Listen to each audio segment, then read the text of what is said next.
Good morning. Thank you very much, everybody, for joining us for this morning's webinar. We've had um, very, uh, good interest in this webinar is the word I was looking for there. So let's get going in earnest because there's a lot of lovely content to get through. Um, just as a heads up, we have extended the Q&A at the end. So we were due to finish at 12. We will be going on to 12:15 just in case there's lots of lovely questions coming through. So hopefully you'll be able to stay on until 12:15 as well. But welcome to this morning's Understanding the Net Zero Carbon Buildings Standard webinar.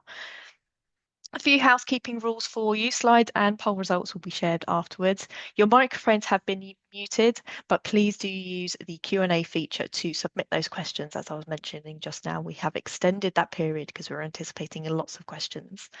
And please do use the chat function as well for additional commentary that you want to include. And we do have an open-ended question at the end for you as well. So we'll be using the chat function for that. So for today's agenda, we'll do some welcome introductions as we are now, before we get into the real meat of the material. So understanding the net zero carbon building standard from UKGBC. This will be followed up by some lovely case studies by BAM. Then we'll explore what's going to happen next from UKGBC before we take those questions as well, and then we close. So a little bit more about myself in the introductions. My name is Sarah Chatfield. I'll be facilitating today's webinar. I work for Action Sustainability, and Action Sustainability are the parent company of the Supply Chain Sustainability School. A little bit more about the Supply Chain Sustainability School. So alongside delivering training and curating lots of lovely resources, we are also a consultancy business and we have a technology platform as well, just so you're more familiar. But the real star of today's shows are fantastic guest speakers who've put a lot of time into building the content. So thank you very much for all their contributions so far. We have Philippa Birchwood, Head of Climate Action at UKGBC, who will be kicking us off, supported by Orlando Gibbons, Senior Engineer and Embodied Carbon Specialist at Arup. Then we'll be hearing from Helena Bennett, Environmental Sustainability Advisor for BAM, and her colleague Maggie Hall as well, as we explore those case studies later on in the session. So a fantastic set of guest speakers to really take us through the content and their learned experiences so far with the net zero carbon building standard.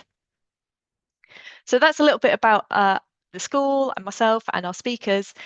We just want to get a little bit more information about yourselves, and you should be seeing a Zoom poll appear in front of you now.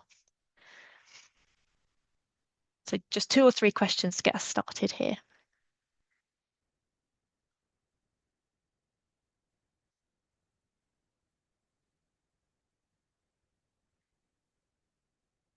Fantastic, great to see that those responses are coming through nicely.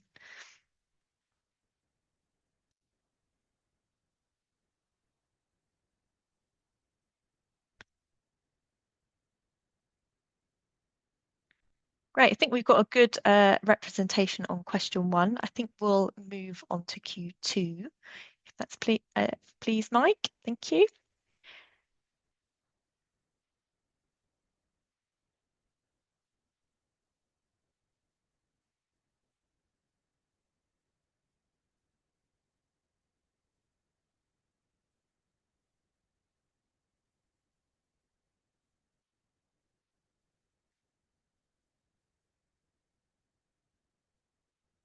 Fantastic, I'll just give it a few more moments on this and before we move on to our next question.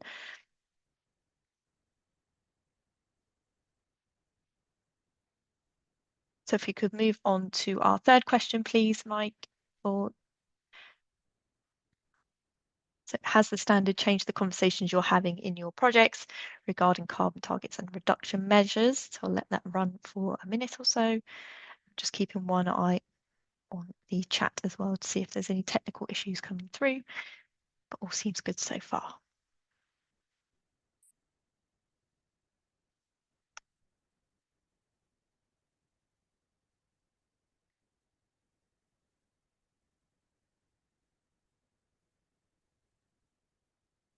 Fantastic.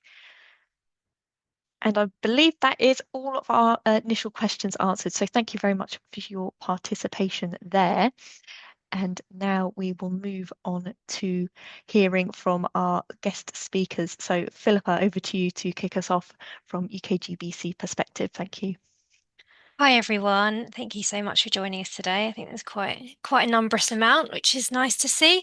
I'd first like to introduce UKGBC to those who are not aware of us and explain how we've been involved in the development of the standard. So if you could go to the next slide for me, that'd be great. And the next one. Perfect. The UKGBC is an industry-led network with a mission to radically improve the sustainability of the built environment. We represent the voice of the industry's current and future leaders who are striving for transformational change. If you go to the next slide. We have over 600 members representing the full built environment value chain, which puts us in a unique position to engage industry to develop guidance through consensus that reflects all stakeholders involved in the design, delivery, and operation of buildings. And a warm hello to any members that are in the room today. Next slide. So we collaborate by convening diverse built environment organisations to engage in a common purpose. We advocate by calling for ambitious commitments, stronger standards and progressive policy. We enable by developing guidance, showcasing solutions and stimulating innovation. And we inspire by sharing knowledge and best practice, encouraging transformational leadership. And we do that across programmes relating to sustainability. So next slide. So the main programme we're going to cover today and is relevant to the topic is our Advancing Net Zero programme. Next slide. Which serves to enable industry to drive carbon emissions reductions from the built environment and deliver a net zero built environment by 2050. Next slide. So we have been quite busy in this space for almost a decade, with the first headline output being the Net Zero Carbon Buildings Framework Definition in 2019.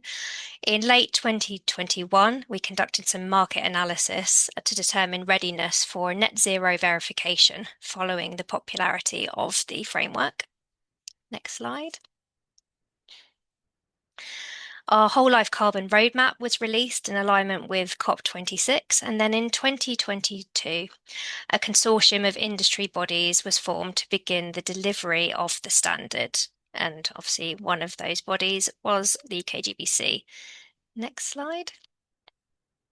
Clarifications were released to support the framework whilst the standard was in development as new learnings came to light.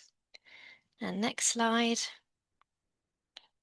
And then in September 2024, the UK Net Zero Carbon Building Standard pilot launched. And we are part of the governance board and the technical steering group that has helped to inform that piece of work. And then slide 11 is the next one. And now version 1 of the standard has officially launched.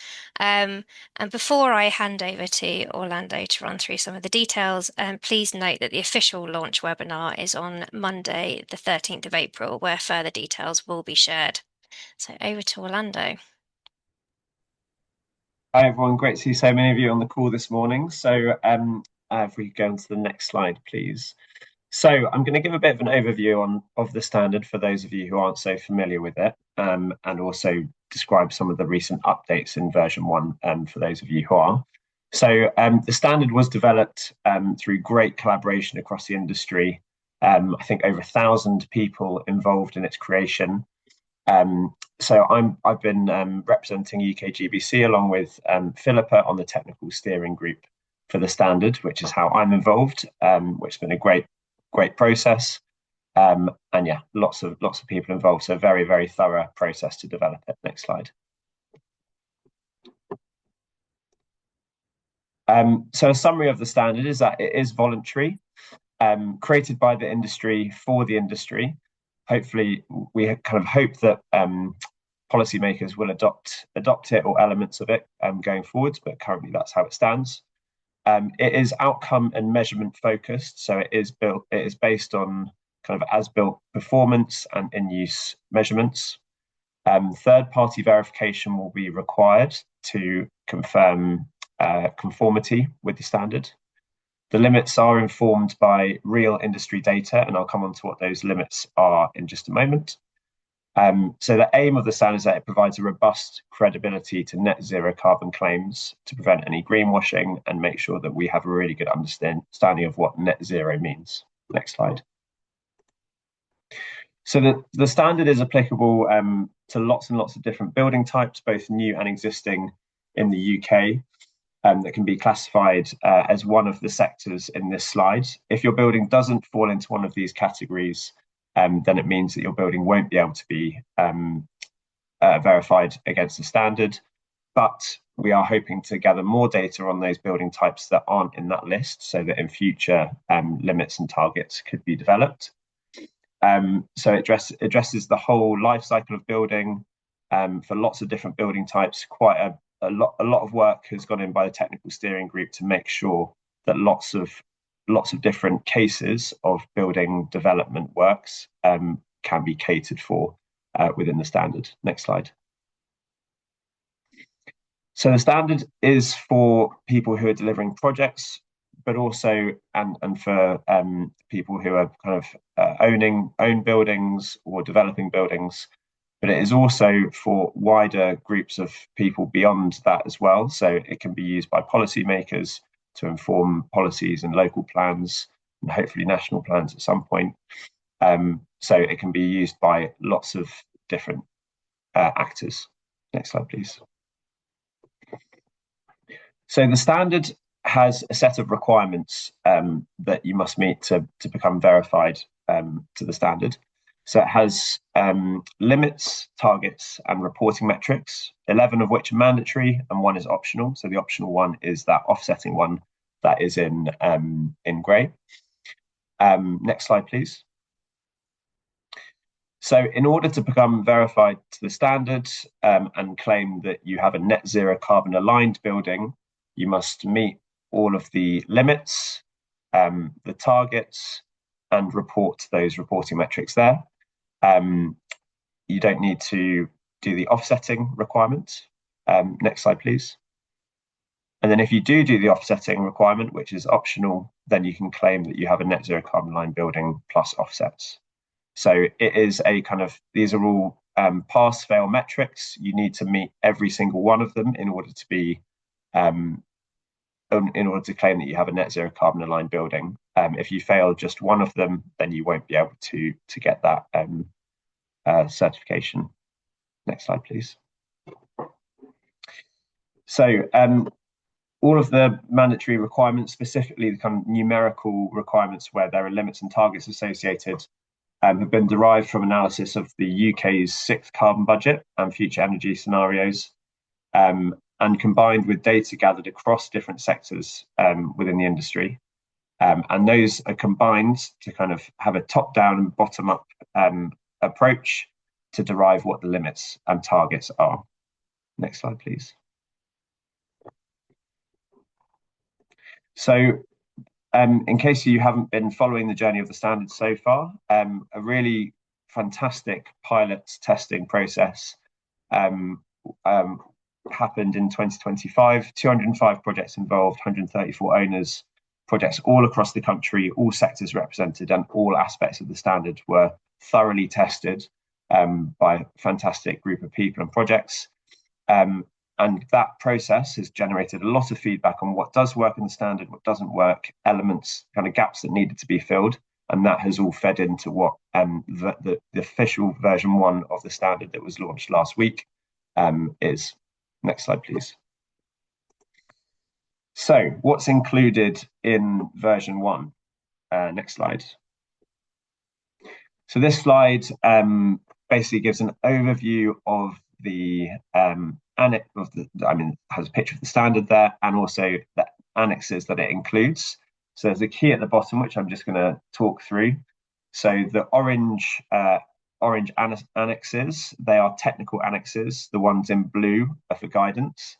If it's got a green star next to it, that means that's a completely new annex for version 1. The pilot version did not have those annexes.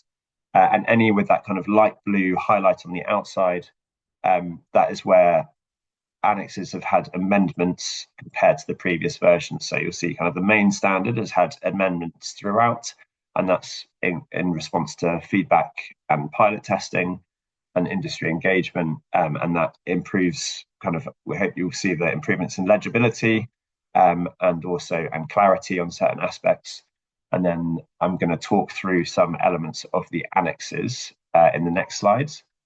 And it's also worth noting just back on that one, also worth noting the supporting documents that have been issued and are available on the website of the Net Zero Carbon Building Standard, summary of changes, and also a primer about verification, which I'll come on to shortly. Next slide.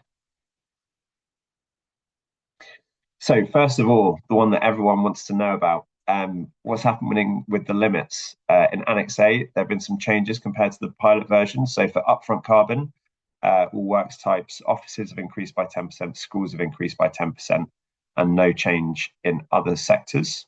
For operational energy, increase in offices, homes, the two subsectors within homes, and storage and distribution, and no change in the other sectors.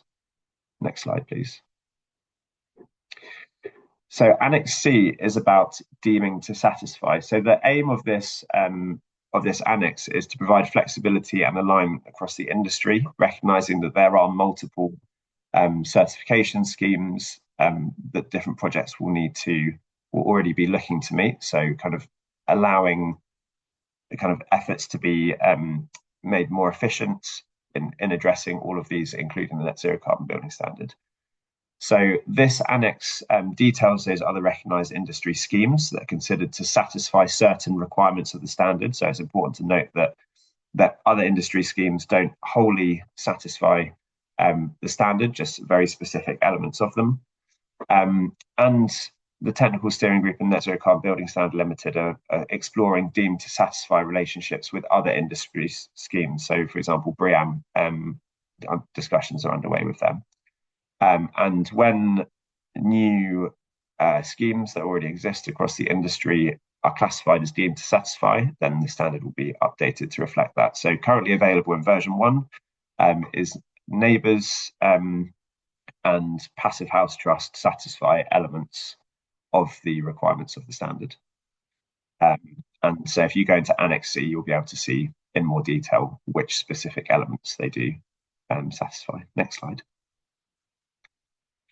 So another new annex is Annex E, which is the PC on track verified check. So PC is practical completion. So the aim of this is to respond to industry feedback on the need to have a verification of the potential performance of the building in advance of the building being fully occupied, for many good reasons, that you can kind of prove that your building is on track to meet the standard in advance of getting the kind of official full verification. So this is kind of developed to make sure that it's still outcome focused, which is kind of a key principle of the standard, and also to make sure that there's rigor, still has rigor in the net zero carbon definitions.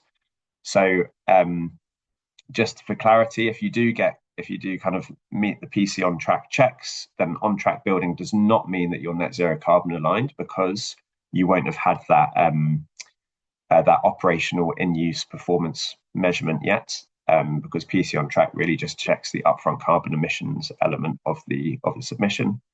It's an optional check; you don't have to do it for your project. It does also involve third-party validation, as the full verification does, and it requires the project team to provide evidence to show that it could feasibly achieve conformity with the standard. So, meaning all of the other aspects of the standard that will still be in abeyance at the point of practical completion, all of the in-use elements, basically. Next slide, please. So there'll be prescribed communication about this. So if you do manage to achieve the PC on track, you'll be very prescriptive about how you can talk about it to ensure clarity and make sure that there isn't any misrepresentation of what the project has achieved. They'll be required to submit an interim performer. The performers haven't been released yet, but they will be soon, kind of within next few weeks to a month. and we'll set requirements on how applicants need to report each metric in line with the principles. So there'll be so the full verification checks at PC will include the A1 to A5 embodied carbon assessment, installed refrigerants, and installed PVs. And then, yeah, as I said, anything that can't be checked at practical completion, there'll need to be a plausibility check for the end use performance based on the available information that the project has. Next slide, please. So the next new annex, lots of new annexes. If there wasn't enough of the standard for you to get your teeth into, now we've satisfied that requirement for there to be even more. Is the landlord only or tenant only route.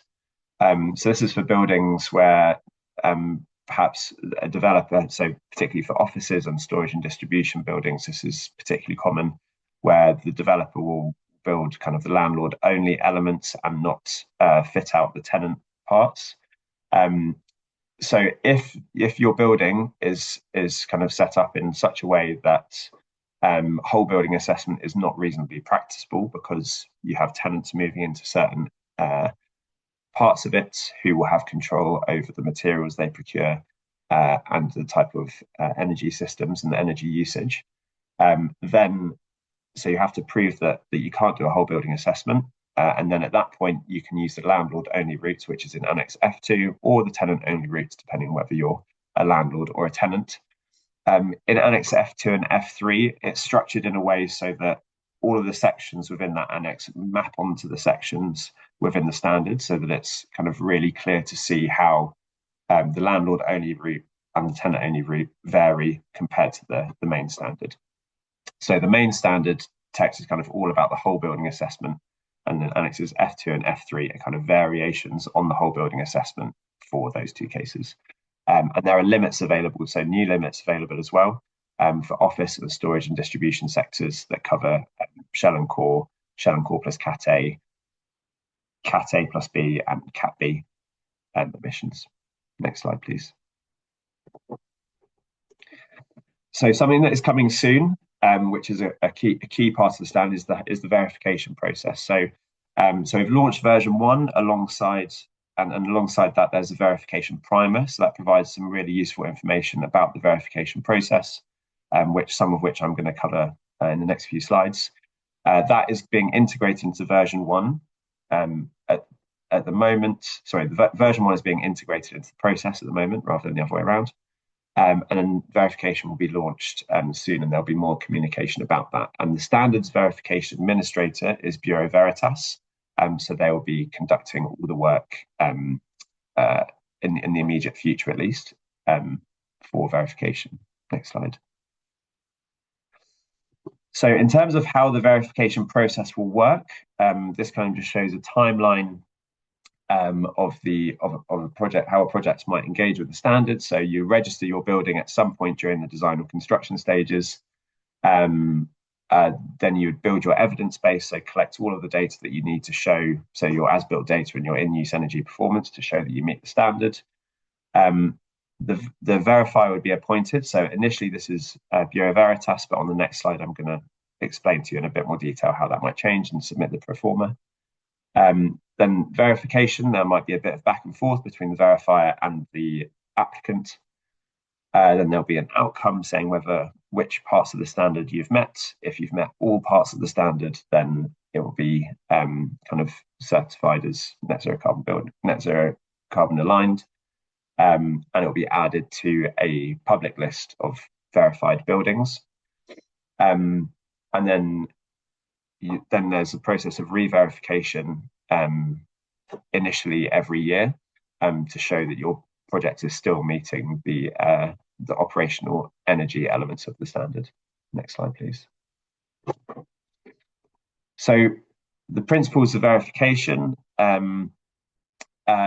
verification timeline. So verification occurs after the reporting period. So after kind of you've had at least 1 year of occupancy in which emissions have been measured. It will be third-party verified. The verifier must have certain competencies that will be set by the standard. As I said, buildings will be expected to measure and report data annually and re-verify. There'll be rules on communication to make sure that people aren't making spurious claims, and there'll be public disclosure. So it will be put on the website. Yeah, next slide, please. So in terms of expanding the verification process, so currently it's just Bureau Veritas who will be doing the verification initially, but part of their scope as the verifier is to develop training that will allow other organizations or individuals to provide that verification. So in future, it won't just be Bureau Veritas who are the verifier, but you can apply and do the training. So that kind of open market verification estimated for 2027. So in this first year, at least, it will be just Bureau Veritas. But beyond that, many of you on this call could be verifiers too. Next slide, please. The last thing I'm going to mention is the Pathfinder Sponsorship Programme. So this is a new programme to allow organisations to continue to support the standard with data and insights. So we want to engage organisations focused in several areas that we understand that the standard might need kind of bolstering in terms of data collection. So there are some areas of interest. Technical or sectoral, collecting data to inform further development in specific areas, expansion of delineation, so collecting data to explore delineation in the relevant sectors, weaving the standard into things like sustainable finance, insurance requirements and policy, so kind of trying to work out what the wider systemic impacts of the standard could be, understand how specific disciplines can support the standards uptake, and aligning with other industry schemes and initiatives that's feeding into the deemed to satisfy thing that I spoke about earlier. Next slide, please. So within these areas of interest, there are a few work streams focusing on specific sectors for which we're looking to kind of work out how the standard caters better for those. So that's a list. It's not an exhaustive list. The Pathfinder work streams will be established based on interest and needs. So do get in touch with the Net Zero Carbon Building Standard. You can visit the website link at the bottom of the slide, or contact that email address if you're interested in helping the standard develop particular aspects for future versions. Next slide, please. So last slide, what's coming is just an overall summary. So version 1 has been published. The verification launch will be in the spring, and there'll be technical document follow-ups. So everything you need to know about how the limits were set, input evidence reports, some specific things about heritage buildings, and legal guidance as well. So lots to come. So keep a lookout on your usual channels, LinkedIn and everywhere else, to keep up to date with those. Fantastic. Thank you, Philippa or Orlando, for that overview of the Net Zero Carbon Building Standards and the work to date. Lots of information to take in, lots of questions coming through as well. So I encourage people to reflect on what's being said and put those questions into the Q&A function as well. And I feel like we've had a bit of a early access into the standard today as well, ahead of the official launch in April. So please do register for that webinar as well.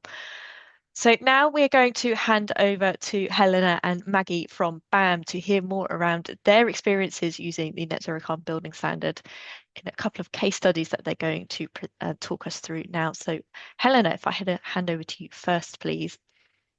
Thank you. Okay, so today Maggie and I will be running through 2 pilot projects, both education, and then Light Green 3 School will be my project, which is currently in construction, due for completion in June this year. And then Maggie will be going through Southam College, another school which is currently in operation.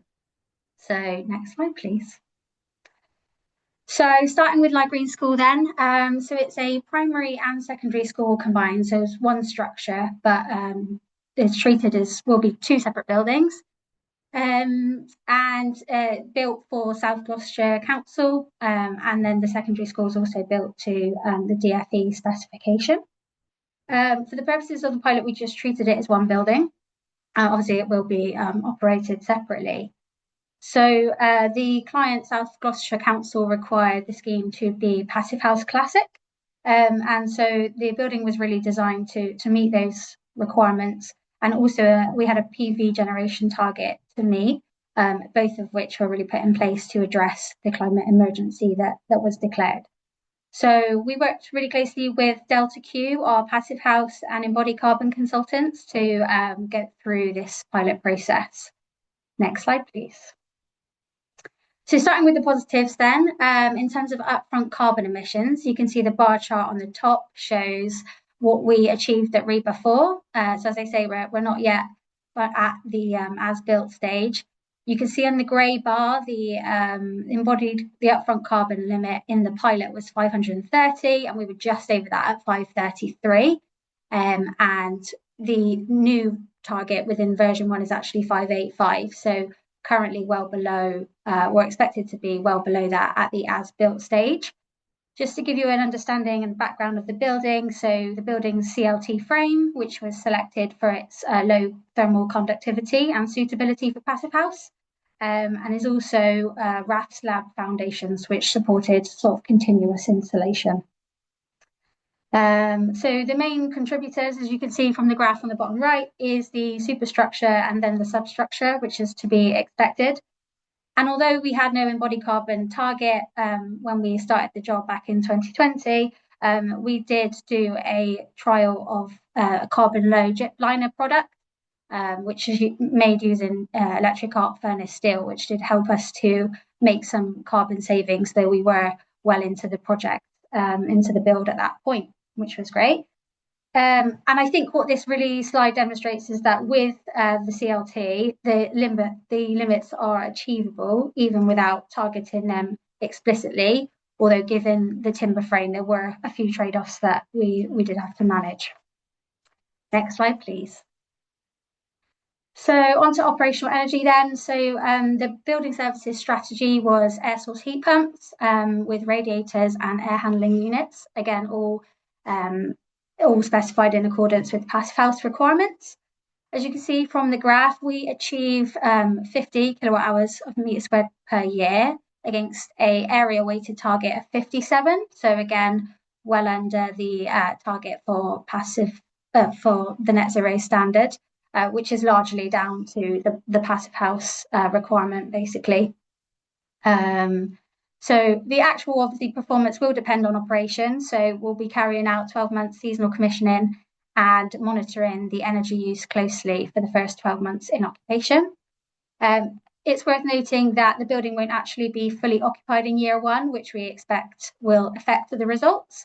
So we'll likely see an increase in heat and demand, whilst things like small power loads we expect to be smaller. So overall, again, I think this shows that the target is achievable in our case, but does require kind of passive house level rigor. Next slide, please. So on to upfront carbon in the renewables then. So we put PV panels on the roof, as I said, to sized according to the planning requirement. We procured these prior to the pilot. So again, there was no carbon requirement, but you can see from the graph that we're quite well under both the pilot target and also the version 1 target as well. So we're really pleased about that. So again, we feel like this is achievable, although when we benchmarked other projects, we noticed that they wouldn't necessarily pass. So it does require careful selection of panels. So next slide, please.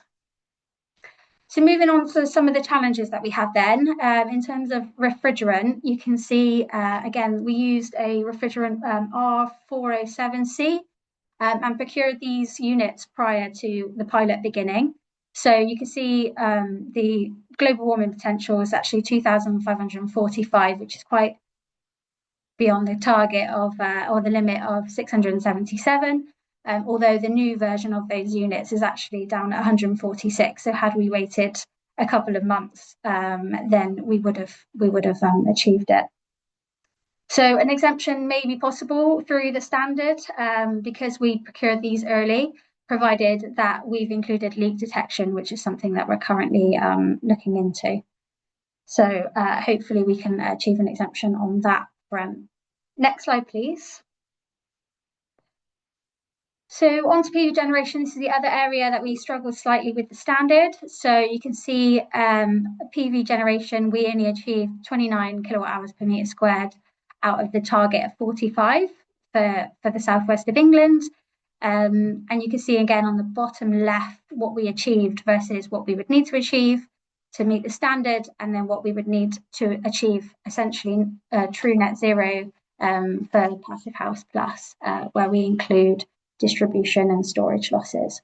You can see from the graph on the right that we had quite a few constraints in terms of the building. So we have overshadowing on the roof, a lot of plant for the passive house requirement. We also had we had some difficulties and constraints in meeting the requirement. So again, there is some allowances within the standard to have a reduced target, which is something that we will look into and hopefully get an exemption for in our case. So next slide, please. Yeah, just before we move on, Helena, there was just a quick question on refrigerants. So just wanted to step back, boss, before we get too far ahead. In terms of, was it R407C, the refrigerant that you referred to? Correct. Yeah, it was. Yeah. Thank you. Right. Carry on. Sorry. Did I say something else? Okay.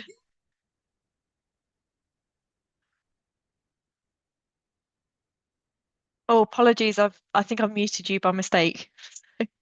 Technical issues plenty. Yeah, There we go. R407C was phased out in January of this year, so it was just after we procured the units and went through the pilot process. So it was just an unfortunate case of the timing, really. So yeah, this is just kind of overall then. The standard appears to be achievable on this project, even though it wasn't originally designed to achieve the pilot targets. And that was really in large part because of the passive house requirement and the fact that we went down the CLT route. So a couple of exemptions would be required, and that is something that we're actively going to pursue in the hope that we can achieve verification in a year or 18 months' time. So there are a few operational risks to manage, which I think I mentioned earlier, we will be kind of monitoring. But yeah, overall, it's hopefully looking quite positive. Next slide, please. So again, yeah, we'll be monitoring the operational energy use over the next 12 months and looking for verification shortly. So I think that summarises slide green. So I'll pass it over to Maggie, who'll talk you through her pilot project. Thank you. Hello, everyone. So as Helena said, both education projects, but we wanted to include Southam College in the pilot to test against the limits with the post-occupancy data that we had for Southam College. It's a DFE, Department for Education Pathfinder project. So it was on the 2017 construction framework, but used as a pathfinder to understand kind of low carbon design potential and feasibility for future projects and for the next framework as well. A new secondary school and sixth form in Warwickshire started on site in September 2021 and completed and fully handed over in April 2024. Fully occupied in April 2024. So that's shortly after that we started the post-occupancy energy monitoring as part of the building performance evaluation for 12 months. We also engaged with Cundall, who supported with the embodied carbon assessments that we undertook, including the as-built embodied carbon assessment. Next slide, please. So in terms of how it performed against the limits, so we did the embodied carbon assessments from sort of REBA 2.3, but also at REBA 4, REBA 6. In terms of the original upfront carbon limit in the pilot, which was 530, it did achieve that, and also the version 1 limit as well. That's the orange line on the graph there.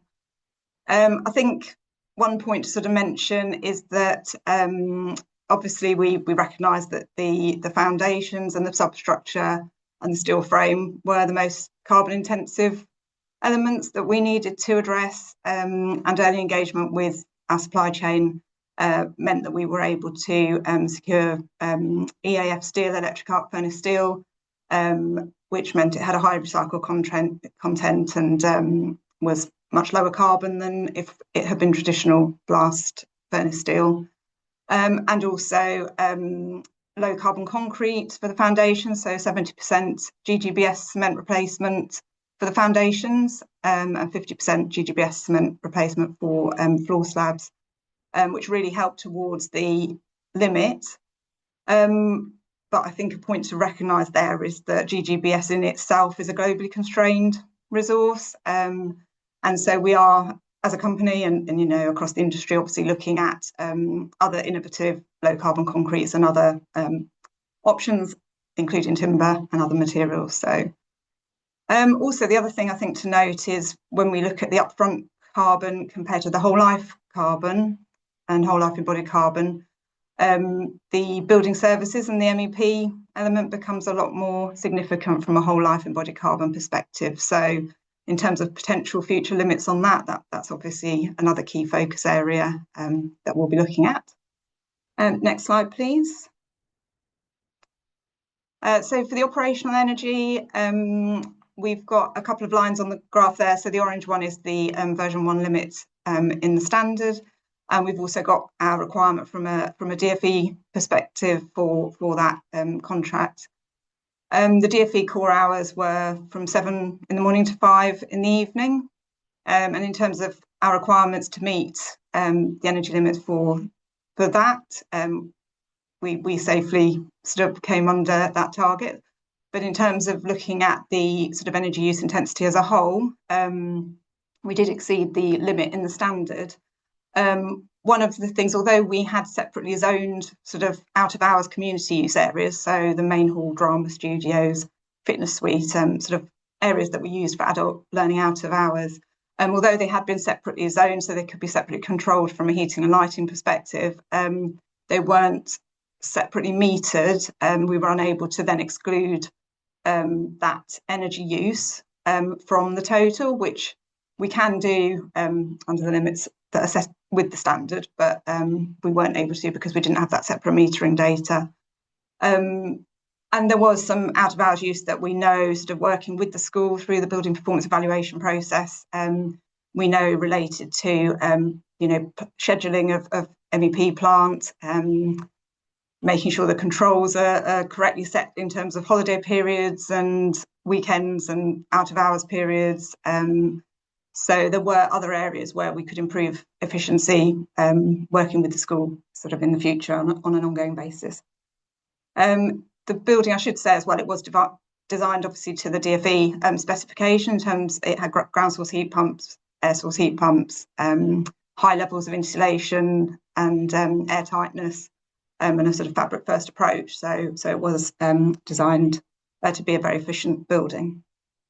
Next slide, please. So in terms of upfront carbon associated with the PV panels, we came in under the pilot limit there and under the version 1 limit as well in the standard for that one. So that was good. Next slide. In terms of refrigerants, so for the refrigerants we used, it was R32 and also a couple of refrigerants that had a lower global warming potential than R32 as well. R32 was the main refrigerant. One comment there though is that I didn't have the data for the pilot for the cold storage, so I'm still just gathering that data to see how that impacts on the overall limit. Next slide, please. For the PV generation, we did achieve that target. The roof space on the new build secondary block itself wasn't sufficient to have as much PV as we needed to meet the DFE specification and to make sure that, you know, the annual consumption would be offset by PV.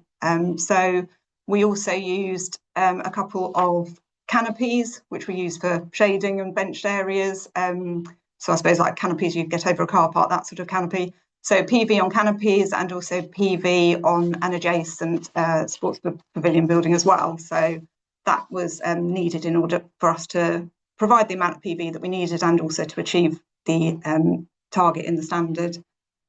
I think the other thing that became clear in terms of the 12 months monitoring was that obviously, as you'd expect, there are times of the year, probably five months of the year, where the PV would meet or exceed the requirement from the school, and obviously a percentage of that would be exported as well. But then there's certain months sort of in the winter where it's not going to meet the requirements. Next slide, please. Yes, so overall, I think reviewing it overall, I think the operational energy was the main area where needed sort of more focus in terms of excluding the community use and thinking about that upfront in terms of the metering strategy for future projects.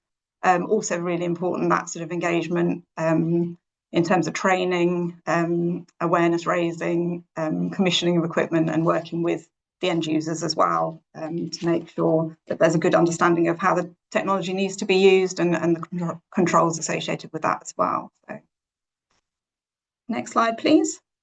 This is my last slide, I think.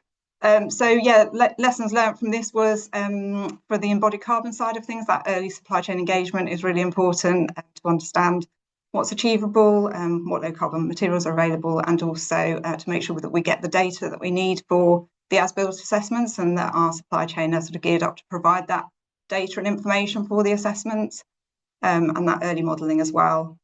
I've mentioned the metering strategy already.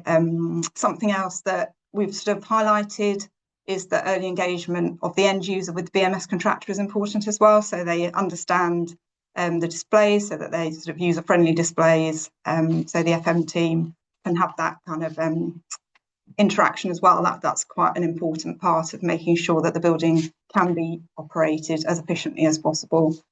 Training for the end users, including refreshers and considering where new staff might be starting as well that might not have previously had the training, whether that's staff or teachers or FM staff. And then I've put as my last point, I think, it was a lot of work involved in collecting all the data to be involved in the pilots. And I think, there's consideration there around the resource that's required for that as well. So thank you. I think that's my last point. So I'll hand back to you, Helena, just for the conclusion here. Okay, just to wrap up then. So broadly, we found that the limits to targets were achievable in our case, but unsurprisingly, they require a higher level of ambition than just business as usual. So we also found, obviously, between Maggie and I's case studies, that there is room for flexibility to achieve these in different ways, particularly with operational energy. It requires that you align with best practice, which of course we should aspire to anyway. I think a lot of, in the case of Light Green, obviously a lot of pilot projects, I think, struggled with the PV generation target, and a few others as well struggled with the upfront. But obviously we had very different approaches in that respect and still managed to achieve it. So I would say, just kind of final points from me really is that kind of now we know the goal and what we need to do. I think there's just 4 other things moving forwards is that we need, which would be a firm kind of client commitment from the outset to commit to the standard, a really good understanding of the requirements and clear roles and responsibilities for all the stakeholders involved, adequate resourcing, as Maggie said, including technical expertise to manage and coordinate the various aspects of the standard, which I think is mentioned as the Net Zero coordinator, and then a proactive joined up approach to managing the risks throughout both the build and the in-use phase as well. So yeah, that's all from us. So thanks for listening, and head back to Sarah. Thank you very much both. Some really interesting insights from both of you and expertly handled on my intervention in the middle there as well. Thank you. I am keeping one eye on the time and appreciate we are running to 12:15 to get in lots of lovely question and answer time. So what I'd like to do is just hand over to Philippa briefly to talk around what's next from UKGBC before we go into these questions. Thank you, Sarah. I think this section might answer a few questions I'd noticed in the chat. So, just an update from us going forward. We will be updating our net zero carbon buildings framework definition, albeit it will not be called the framework definition on the basis that the standard is the new definition for net zero aligned buildings. However, we have had numerous conversations across the market, and there is still a need for a process to support the criteria in the standard. So if we go to the next slide, just wanted to share the timelines of when the framework will be launching. So very much will be a supporting process to the standard. So obviously we wanted to wait for the standard to launch so we could make sure that we were in alignment. So we're looking to launch our framework update in March, May, or in May 2026. That is the plan at the moment. And it has been in process over the past couple of years. So yeah, look out for that one. Next slide.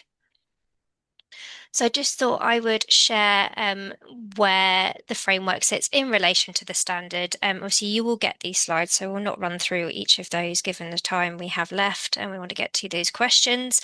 But just emphasis on the fact that the framework is very much a process-based guidance, whereas the standard is obviously a formal performance standard with third-party certification.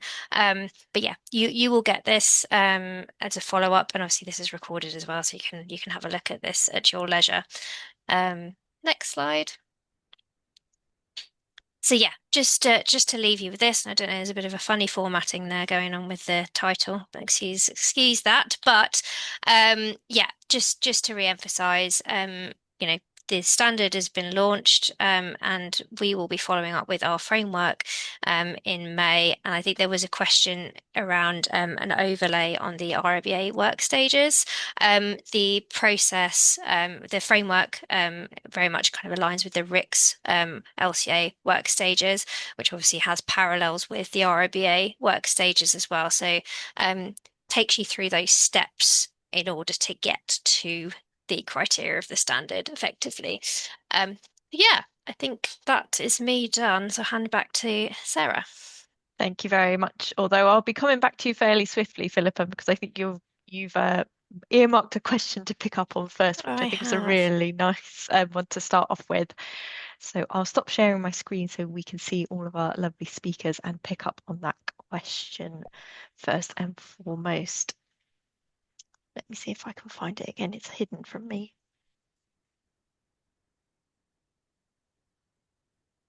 If not, it's got it here. Thank you. So the first one I wanted to pick up on was, and I'll just read it out verbatim, is that it would be interesting to understand what is the main drivers, given it is a voluntary standard, and the associated cost. The second part of that question is it relevant for MEP contractors and subcontractors, or builders, main contractors mainly? So we'll pick up on the main drivers piece first, and then we'll come back to the second part, I think. Real, sure, yeah. So obviously there's the broader philosophical reason for why we're doing all of this. Just as a reminder, because I think, you know, the past couple of years it seems to have disappeared in the media, but we did just launch our progress update to our whole life carbon roadmap. And just a stat for you, UK built environment reduced emissions by just 14% since 2018, which is well below the 24% reduction needed. And as time goes on, the disparity between the trajectory that we put together as part of the original roadmap and what is actually being delivered is just growing broader and broader apart. So obviously we do need to act, and this is a brilliant piece of work to help us get there. Obviously, we're also in a time where there's market struggle, and so from a kind of broader, more commercial reasoning and driver, we are anticipating that local authorities will be interested in this criteria. I think that was the second question down, around, whether local authorities might pick up on this. We anticipate they will, in a similar way to the fact that they've picked up on BREEAM Excellent as a requirement for commercial buildings, for example. And I know Katie, the CEO of the Net Zero Carbon Building Standard, has been having those conversations in parallel with the development.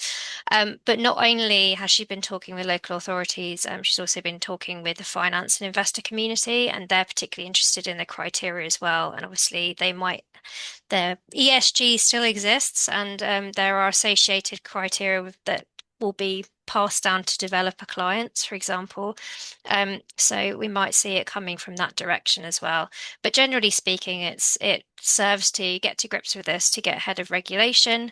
It also will obviously provide reduced operational costs at the end, and it improves future readiness. So yeah, beyond sort of scientific consensus, there are many other sort of reasons why it's important to act and also beneficial to act. So yeah, and then on the second part of that question, I think that was probably covered in Orlando's slide, just showing the stakeholders that it's relevant to. But essentially, because there are these criteria and levels to achieve, obviously it will impact the entire value chain associated with the development of a building, because all of us will have to muck in to obviously reach those targets. And so it will have a knock-on effect to MEP contractors and subcontractors as well as contractors.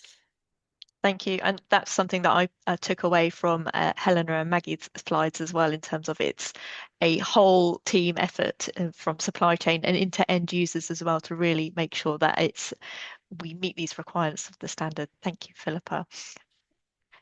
Orlando, do you want to come into this one? And then I've got a question for you as well. So a nice segue.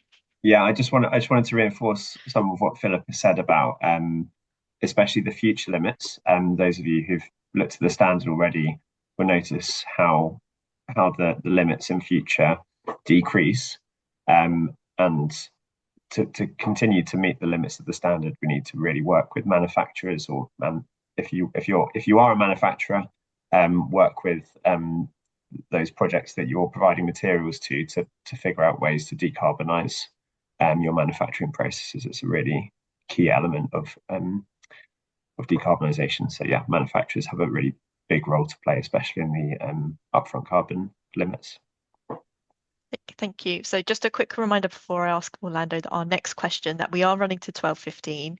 We will endeavour to answer as many questions as we can. If there are any left over, I have got an agreement with our speakers that we'll try and follow up with a written format as well when we circulate the slide deck. So we will endeavour to answer as many questions as we can in all different types of formats.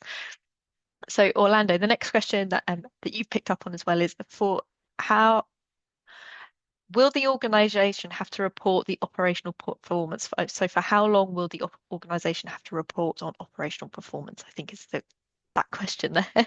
Yeah. So this will. I don't want to have any spoilers for the verification process, because everything will be clearly revealed when that is launched shortly. I mean, just to give you kind of a understanding of discussions, is that at least for the first few years, you'd have to report annually. And then after that, I think it's TBC at the moment, but there's consideration of whether it's less frequently than every year. But that is all to be confirmed. Thank you. And I'll just have the next question here as well for yourself, Orlando. And again, if there's any other thoughts from our other speakers coming through on these questions, please do chip in. But are there any sample evidence reports or submittals available for both pre and post construction, so we can understand the amount of work involved? That's such a good question. I'm not aware of there being any. I mean, there was obviously lots of pilot projects went through the whole process, but because the verification process hasn't been launched yet, there isn't a precedent for going through that. When the verification is launched, I think that's a great suggestion that I'll pass to the team, that we should provide some examples of how that could be achieved. One of the things you'll definitely need to do is fill in the performer, which again will be launched in a few weeks' time. You'll be able to see the example performer from the pilot version, it'll be similar to that, but expanded and developed to meet the needs of version 1 of the standard. So yeah, that's all TBC, but a really good suggestion that I'll pass on. Thank you very much. I've got some questions here for Maggie and Helena now. So Maggie, want to come to you first on terms of your pilot project. What is the justification for only needing to disclose energy consumed during core hours? So just a bit more elaboration on that, or maybe just reinforcing the message from your earlier Yeah, no, content. that's fine. I think, yeah, probably wasn't 100% clear because the way the standard, the limits for schools are set, it does allow you to exclude certain community, it allows you to exclude community use specifically.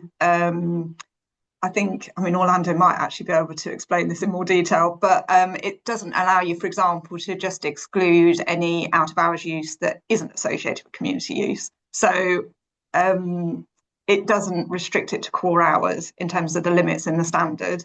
The reason I put the core hours in there was because that was our requirement under the DfE contract. And so I'll just put in those two different energy use intensities into the graph there.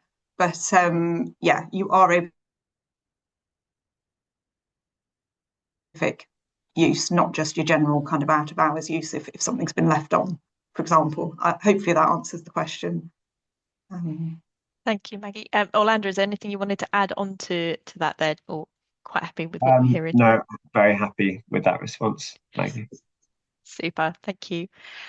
And the next question for Maggie and Helena is, in terms of additional resourcing required, and this was one of your sort of key sort of conclusions that you mentioned earlier. So in terms of additional resourcing required from the main contractor's perspective, do you think it needs a dedicated sustainability manager on the project, or could it be managed a few days a week? I think we said the latter. So I don't think it's necessarily a full-time position, but because there'll be, various consultants in a normal scenario, we'd expect various consultants to be doing the technical work, so the embodied carbon assessments, the operational energy assessments. But I think it does require a net zero coordinator, like, as it mentions in the roles and responsibilities part of the standard, to really pull all of that information together. Obviously, there's a lot of metrics, limits and targets to meet, but also metrics to report, not just obviously up till PC, but in operation. That is quite a lot to manage. And I think with some of the resource constraints that we see for clients and also, within the construction industry ourselves, and there's a lot of requirements to meet, that it probably does sit best having a dedicated role, but something a bit part-time, because there's kind of certain deadlines to meet at REBA. For you'd want to do your embodied carbon check and then as built, and then obviously in 12 months. So yeah, I don't think it's a full-time position, but something a few days a week would probably be sufficient. Yeah, I'd agree. And I think the other thing that it made it more challenging doing it retrospectively. I think, going into a project and knowing what all the data requirements are and the limits and targets that you're going to have to report against, making sure that you know where that data is coming from right from the start of the project, making sure the right people are engaged in those conversations and understand the limits and what the standard needs, would help with that process as well to make it more efficient too. Yeah, I think for us, we obviously, as I mentioned in the presentation, used Delta Q, who were the passive consultants, and because they had in-house capabilities to do embodied carbon as well, it sat really nicely within their role to do all of that, because they had a lot of that information already. So yeah, that worked really well. Thank you. And whilst I've got the two of you here, there's another question here around your steel in particular. So the steel, they would like to know, where did it come from? Was it a European supplier? And did you include for transport emissions for delivery from supplier to site?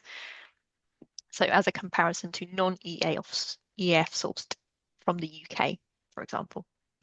Yes. So it was European and did include the transport emissions in the calculation, absolutely.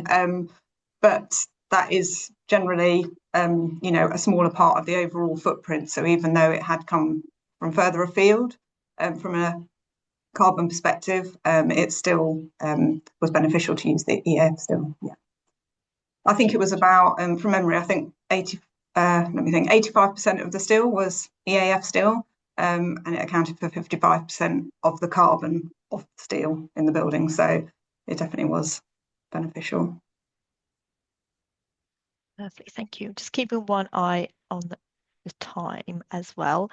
There's a question that came through in the chat, but it was upvoted, and it's quite a chunky one. So do bear with me as I put this, sort of relay this verbatim. So in your view, and just happy for anyone who feels comfortable to take this on.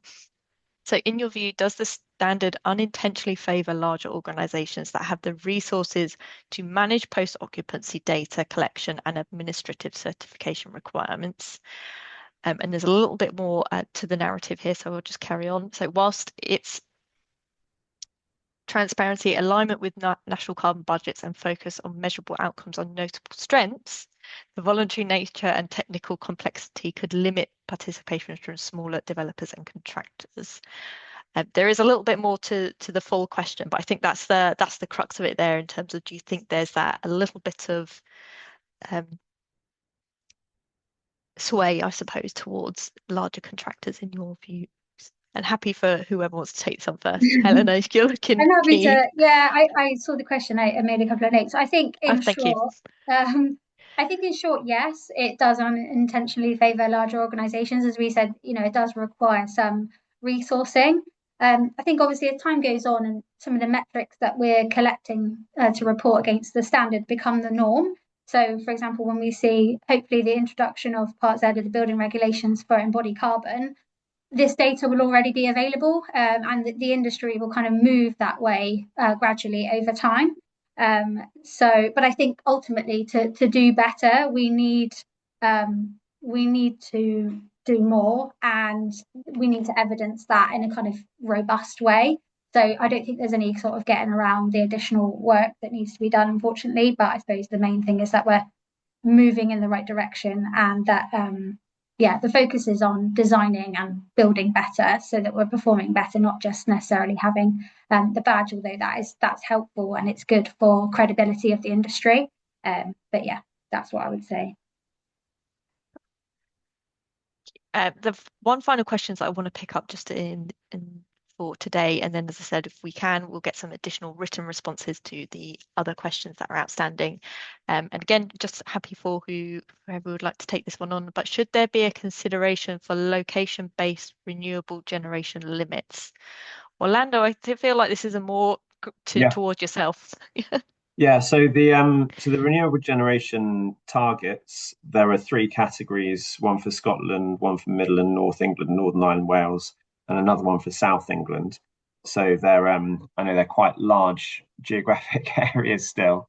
So I think that probably addresses part of the question. I guess kind of on a more local level, there are opportunities to kind of adjust the limits, which is a new element of the standard that I actually failed to mention in my slides. So apologies about that. Where you can basically adjust the limit based on the amount of available area to put PVs on your building.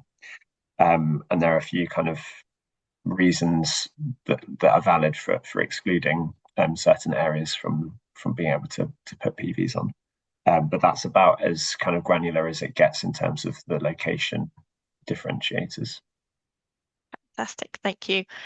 As I said, we will endeavour to answer the rest of your questions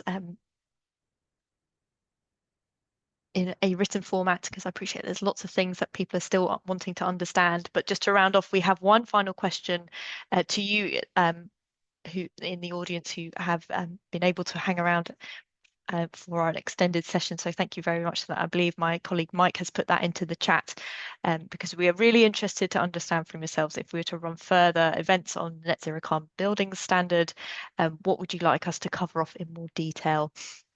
So whilst you're answering that in the chat, I will also just highlight another upcoming webinar that we have that we felt would be relevant to today's audience, and that is around the Building Safety Act.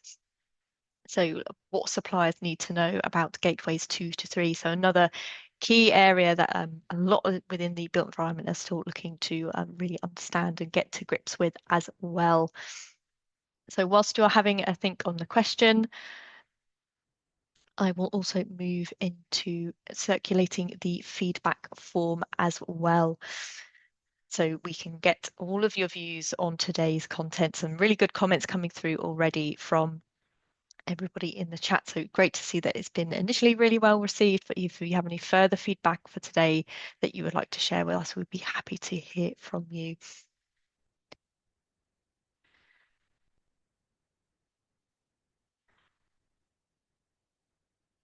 So with that in mind, I appreciate we are coming into time. We'll just give it a couple more minutes see if there's anything else coming through, but some really good responses. I think we can call it to a close. So thank you very much to Philippa and Orlando, Helena and Maggie for all their contributions today, and for all of you for attending as well, and all for your great questions. And as I said, we will follow up as best we can with the other questions as well. So thank you very much all for your time and your contributions, and we will leave it there for today. We hope to see you at our upcoming webinar on the Building Safety Act in a couple of weeks.